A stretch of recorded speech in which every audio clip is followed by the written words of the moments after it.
Hey, sexy lady. But I'm not doing the dance. Do not make me do the dance. Shout out to Psy. So he's actually not a one-hit wonder at all. It was actually the 18th single of his career and was part of his 6th studio album. Today, it's been nearly 9 years since that song first dropped, and while Psy isn't quite the international sensation that he once was, he's still something of a major deal in his home country, where he's used millions of dollars to create his very own K-pop label.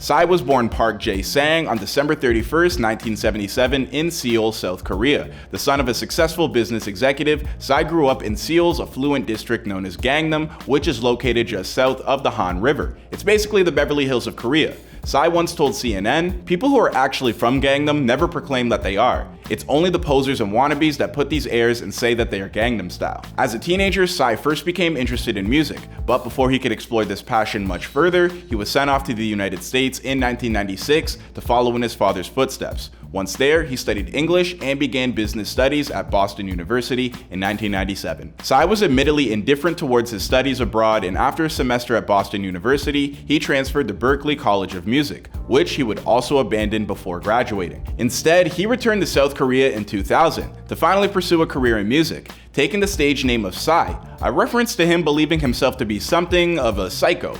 He made his debut in 2001 with the album Psy from the Psycho World. Jeez, that album title's a bar by itself. After kicking off his career as something of a controversial and satirical hip-hop artist, Psy was arrested and briefly detained for marijuana possession, a short time before dropping his second album. Due to his developing bad boy reputation and what some people considered to be inappropriate content on the album, Cheap 2 was restricted to the sale of adults only. In every country, there are so many Koreans there. They feel some kind of proud about me. I honestly was not that kind of artist. I was some sort of notorious in Korea, and I was like some sort of badass, you know? Sorry about that language. From 2003 to 2005, Psy undertook his mandatory national military service, and after his discharge, he released Cheap House in 2006 and began gaining more popularity with appearances on South Korean television and talk shows. But before long, government officials determined that because Psy has performed in concerts and appeared on television during the course of his military service,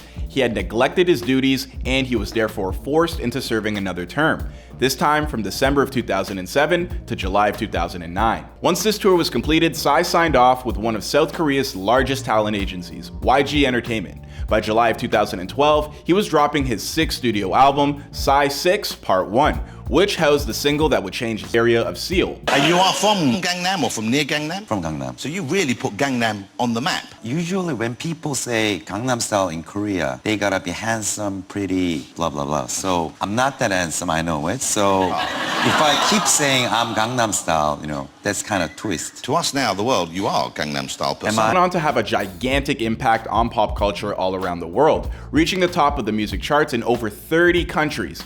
A YouTube spokesperson told NME, "We never thought a video would be watched in numbers greater than a 32-bit integer.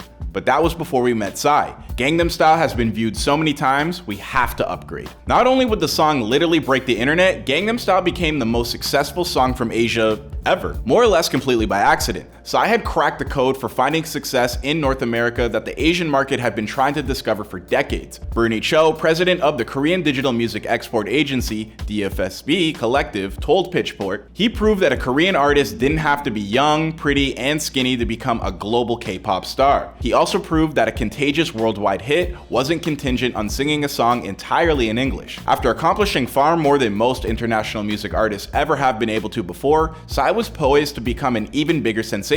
So why didn't that ultimately happen? Well, it probably comes down to a few different reasons. First, Psy's follow-up songs like Gentleman and Hangover, which even featured none other than Snoop Dogg, while successful, never quite moved the needle like Gangnam Style did. For another, there was an unfortunate bit of controversy that arose when some people dug up one of Psy's earlier songs called Dear America, wherein the artist spoke poorly about the US, going so far as even discussing killing Yankees. In response to the scandal, Psy apologized for the language he used and claimed it was an emotional response to the Iraq War and the death of 2 young Korean girls killed by a US military vehicle.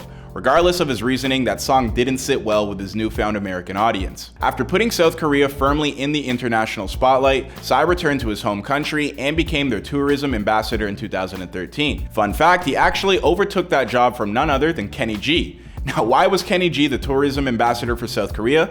I'm not gonna lie, I have no idea and doubt that Kenny G does either, but who says no to a paycheck? Anyway, moving on, this opportunity for Psy would open the doors for other business ventures for him in his home country, like becoming the ambassador for Asiana Airlines that same year as well. 여러분 안녕하십니까? 아시아나항공의 아름다운 홍보대사, 아름다운 가수 싸입니다. 반갑습니다. By December of 2015, Psy finally dropped his 7th studio album after reportedly feeling immense pressure to create a project as successful as his former one had been. Needless to say, that didn't happen, but the album was still well received, financially speaking. Later that year, Psy would take over the Chinese market like he did North America by teaming up with the world-class pianist Lang Lang, and creating a number of successful collaborations that produced a run of consecutive #1 hits. After all, that same year, Psy's hit song was dethroned by Wiz Khalifa and Charlie Puth's See You Again as the most watched video on YouTube. Speaking about this period of his life, Psy said, "Gangnam Style gave me fame. While as a creator, some rough times, like when you throw a party, it takes some time for that excitement to die down after it's over. I think I took a while for that exhilaration to subside." Of course, that doesn't mean his ambitions have died down any. He later told Billboard, "I have a dream that one day my music videos will be known like Jim Carrey movies, or like Jackie Chan movies of the music video industry." In 2018, Psy would part ways with YG Entertainment and create his own record label known as P Nation in 2019, signing up-and-coming high-profile artists like Jessie, a Korean-American Idol winner who was raised in New Jersey and whose 2017 single Gucci racked up more than 18 million views on YouTube. Just like a YouTube powerhouse over there. It took a while for us to figure one another out. Because, working style. Yeah, because for him, it was his first time being a boss. It took a while. Now we're at a place where like, we're getting to know each other. Yeah. And just as Psy opened up his own label, his old one, YG Entertainment, got pulled into a massive controversy involving a sex ring scandal as well as other offenses. Even Psy got roped in due to his relationship with the firm. And while Psy admitted to introducing some of the prime individuals under investigation to the founder of YG Entertainment, he denied any further involvement in the prostitution services and has never been charged with any crime of any sort. With its continued drug scandals, YG Entertainment is now facing bitter criticism from the public. Although the agency's owner has stepped down, the negative sentiment against YG Entertainment keeps growing, and even a petition has been filed to the presidential office urging the government to ban the celebrities in question from continuing their careers. More recently, Psy showed off some brand new dance moves on his Instagram profile, but what got his fans talking the most was how different he looked in the video. Of course, with the internet being the internet, fans are torn between congratulating the man for shedding some pounds, while others are more worried about his health. Man, I tell you can't agree on anything these days. My name is Clyde Smith, and if you enjoyed this video, then please take a moment to give us a like and subscribe. If there's someone else that you'd like to see profiled on this series, then drop some names below, and I'll see you guys in another video.